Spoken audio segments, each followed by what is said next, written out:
Assalamualaikum warahmatullahi wabarakatuh.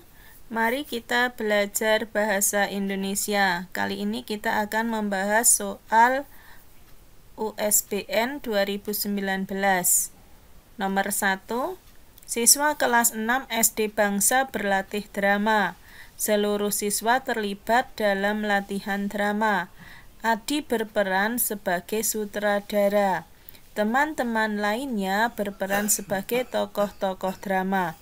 Makna sutradara pada paragraf tersebut adalah: A. Pengatur pementasan, B. Pemeran utama, jelas bukan kalau ini, C. Penulis naskah, D. Penata panggung. Nah, kalau kita tidak tahu maknanya, kita bisa mencari makna dalam KBBI, sutradara. Nah, di sini berdasarkan KBBI, sutradara adalah orang yang memberi pengarahan dan bertanggung jawab atas masalah artistik dan teknis di pementasan, pembuatan film, dan sebagainya. Kalau menyutradarai, memimpin atau mengatur pementasan drama. Kemudian penyutradaraan, proses, cara, perbuatan menyutradarai. Nah, kalau kesutradaraan yang bersangkutan dengan pekerjaan sutradara. Jadi artinya adalah orang yang memberi pengarahan dan tanggung jawab atas masalah artistik dan teknis pementasan drama. Jadi dia bukan penulis naskah. Ini jelas bukan.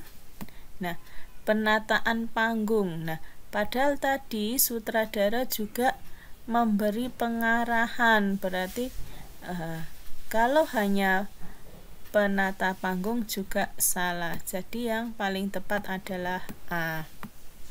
Nah, tugas kalian anak-anak selalu melihat KBBI dalam belajar ya, agar saat ujian dapat mengetahui makna berbagai kata.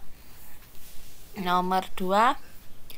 Air sungai menjadi keruh akibat banjir.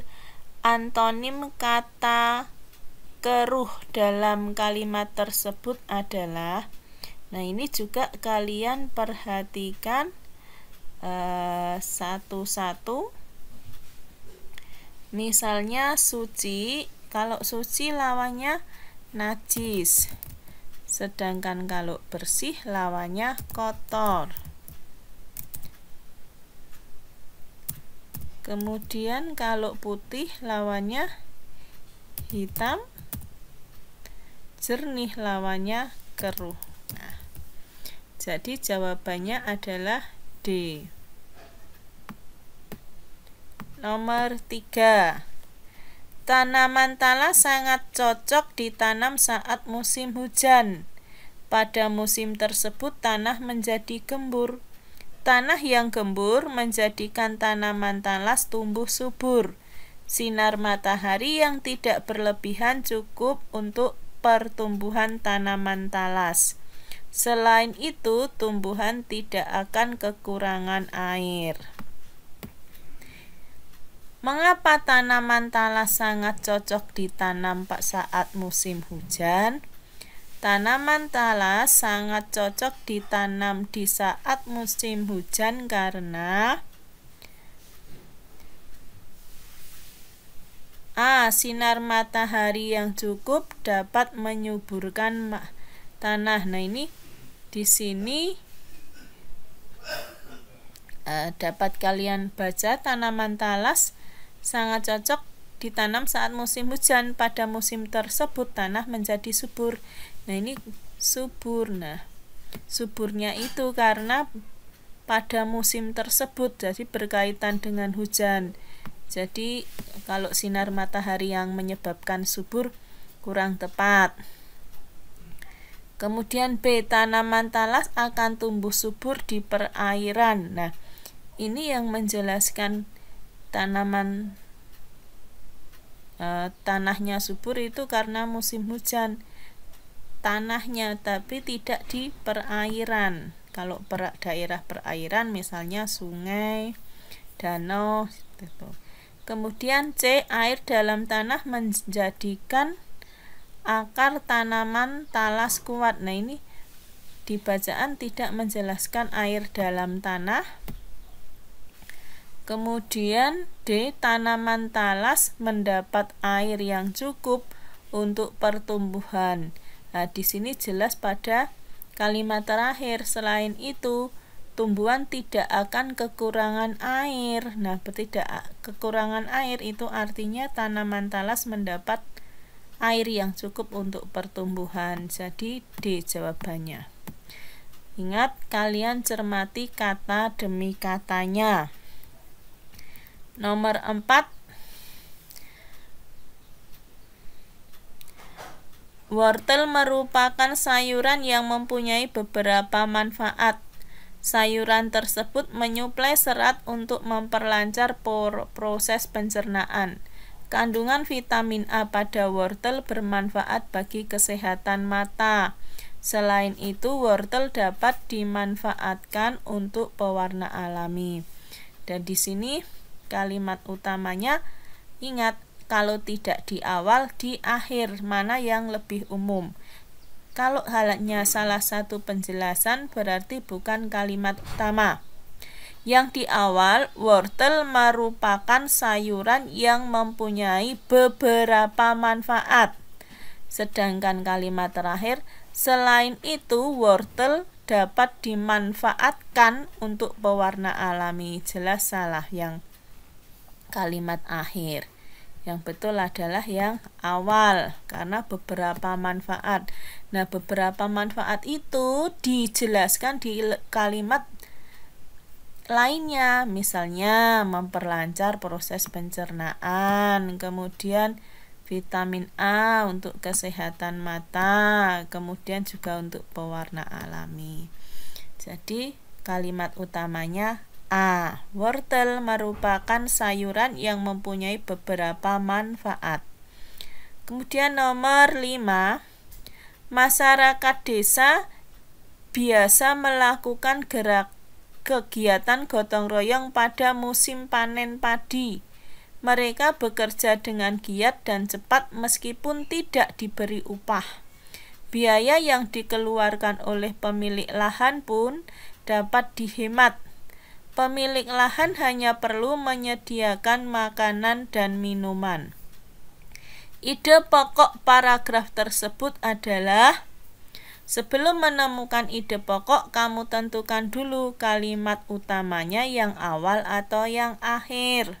Nah, di sini kalimat pertama, masyarakat desa bisa melakukan kegiatan gotong royong pada musim panen padi. Kemudian yang akhir, pemilik lahan hanya perlu menyediakan makanan dan minuman. Nah, dari sini terlihat bahwa kalimat utamanya yang di awal, karena ini mengadakan gotong royong pada musim panen padi. Kemudian kalau yang ini, pemilik lahan hanya perlu menyediakan, itu salah satu penjelasan ketika melaksanakan gotong royong. Jadi kalimat utamanya di awal. Setelah menemukan kalimat utama, kalian cari kata kuncinya atau ide pokoknya atau gagasan utamanya. Suasana musim panen padi kalau Ana. Dilihat apakah menjelaskan suasana. Di sini mereka bekerja giat, tidak diberi upah, kemudian biaya dikeluarkan. Nah, itu bukan biayanya, kemudian hanya menyediakan makanan. Nah, itu bukan suasananya. Kemudian yang B, gotong royong musim panen. Nah, ini gotong royong musim panen dijelaskan di sini. Mereka bekerja giat, tidak diberi upah, kemudian biaya yang dikeluarkan oleh pemilik lahan pun dapat dihemat. Pemilik lahan hanya menyediakan makanan dan minuman. Nah, itu menjelaskan kegiatan gotong royongnya. Nah, B ya jawabannya. Kemudian kalau C salahnya di mana? Kegiatan membantu masyarakat. Nah, ini bukan membantu masyarakat, ini gotong royong ya. Kemudian D penyediaan makanan dan minuman. Nah, ini juga bukan, karena gagasan utamanya memang gotong royong saat musim panen. Kemudian nomor 6, tomat mengandung berbagai nutrisi yang bermanfaat bagi kesehatan. Vitamin A dalam tomat dapat membantu menyembuhkan penyakit rabun senja. Vitamin C yang terkandung di dalamnya dapat menyembuhkan sariawan. Sementara itu seratnya dapat mengatasi sembelit. Ringkasan paragraf tersebut adalah A. Tomat mengandung vitamin A, betul. Vitamin C, betul. Dan serat untuk menyembuhkan rabun, sariawan, dan sembelit. Salah ya. Kalau serat itu untuk mengatasi sembelit saja. Jadi ini salah, digabung ya. B. Kandungan vitamin A dan C dalam tomat dapat menyembuhkan penyakit rabun senja dan sariawan. Nah, kalau ringkasan itu merangkum semua kalimat yang ada di paragraf. Ini belum seluruhnya karena masih ada seratnya. Kemudian C, nutrisi yang terkandung dalam tomat, vitamin A, vitamin C, dan serat untuk mengatasi sembelit. Ada kemungkinan C jawabannya ini ya, karena memang ada vitamin A, vitamin C, dan serat. Kemudian yang D, kandungan beberapa vitamin dan serat dalam tomat dapat menyembuhkan semua jenis penyakit. Nah, di sini semua jenis penyakitnya yang salah. Jadi jawaban nomor 6 C.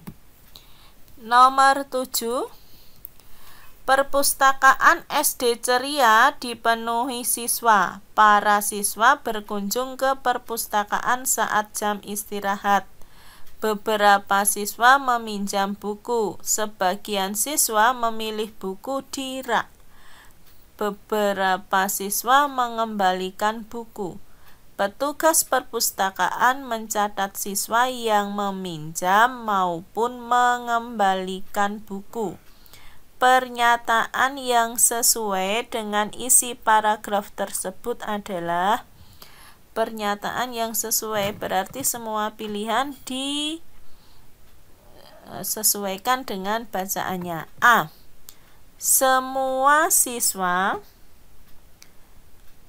SD ceria berkunjung ke perpustakaan. Diperhatikan di sini. Perpustakaan SD ceria dipenuhi siswa. Para siswa berkunjung. Nah, di sini bukan semua. Kemudian B. Saat jam istirahat, para siswa berkunjung ke perpustakaan. Nah, ini sama dengan kalimat kedua. Para siswa berkunjung ke perpustakaan saat jam istirahat. Saat jam istirahat, para siswa berkunjung ke perpustakaan. Kita simpan dulu. Sekarang C. Sebagian besar siswa mengembalikan buku di perpustakaan. Ya, yang dijelaskan di bacaan sebagian siswa memilih buku di rak. Beberapa siswa mengembalikan buku. Nah, beberapa berbeda dengan sebagian besar. Kemudian D.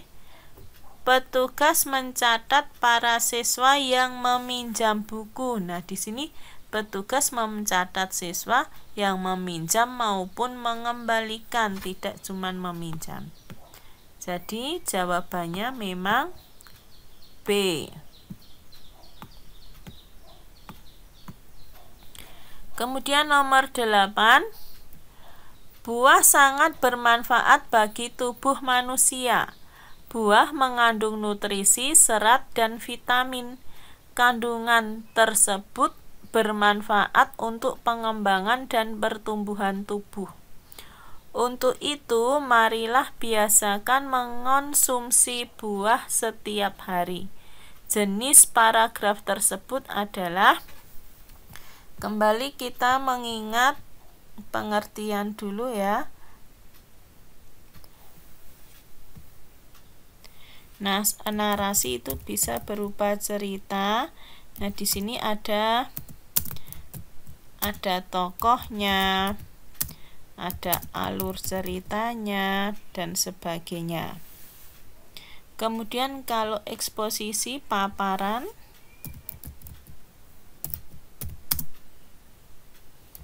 bisa juga menyajikan data, paparan berdasarkan data. Kemudian kalau deskripsi itu gambaran. Nah, apa yang disampaikan dapat kita lihat dengan mata, sedangkan persuasi itu berisi ajakan. Ajakan di sini bisa dengan kata ayo, mari, partikel lah.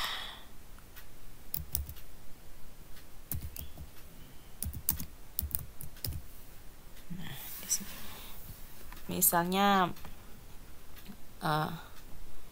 janganlah, pakailah. Nah, di sini dalam paragraf ada marilah, berarti jelas sekali kalau ini adalah paragraf persuasi. Kemudian nomor 9, surat merupakan bentuk komunikasi tertulis. Salah satu jenisnya adalah surat pribadi. Surat pribadi merupakan bentuk komunikasi yang tidak resmi.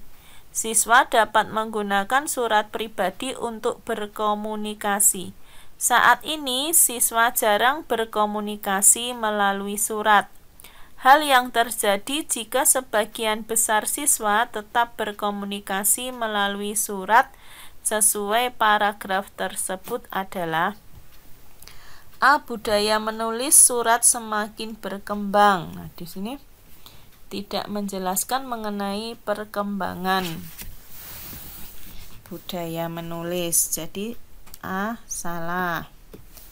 Kemudian B. Semua siswa pandai menyusun surat pribadi. Nah, di sini tidak dijelaskan bahwa ketika dia jarang menulis, siswa menjadi tidak pandai. Nah, di sini salah.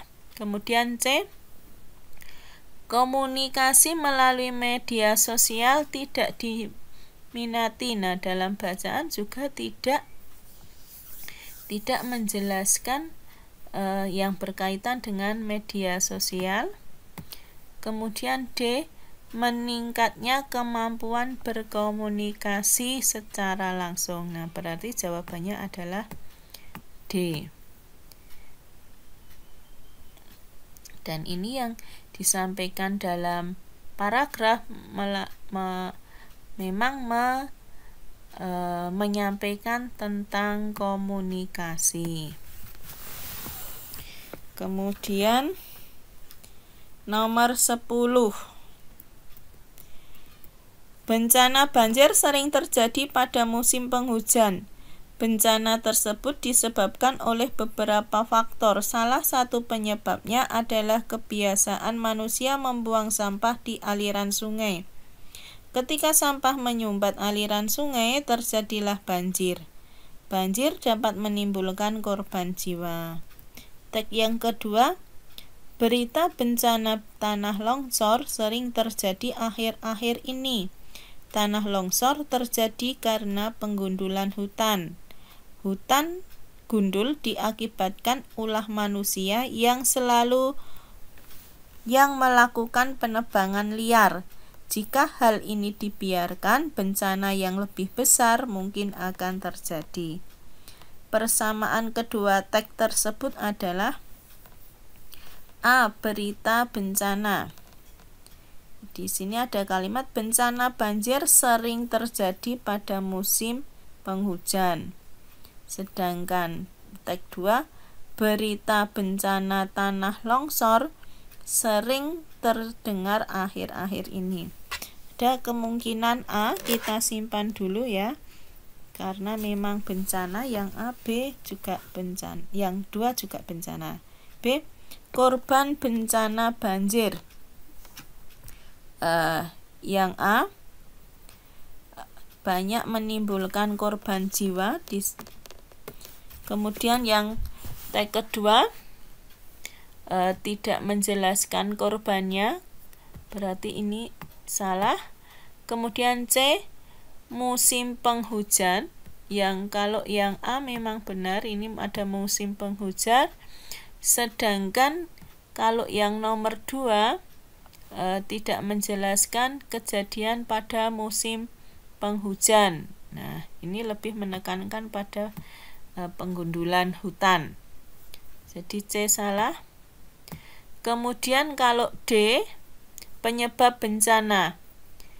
Yang A, penyebab bencananya salah satunya bisa karena musim penghujan, karena kebiasaan membuang sampah di sungai. Sedangkan kalau yang teks 2, penyebabnya adalah penggundulan hutan. Jadi ini jelas salah. Berarti jawabannya adalah A. Demikian anak-anak pembahasan kita kali ini. Sampai nomor 10 dulu, kita lanjutkan lain kali. Terima kasih atas perhatiannya. Wassalamualaikum warahmatullahi wabarakatuh.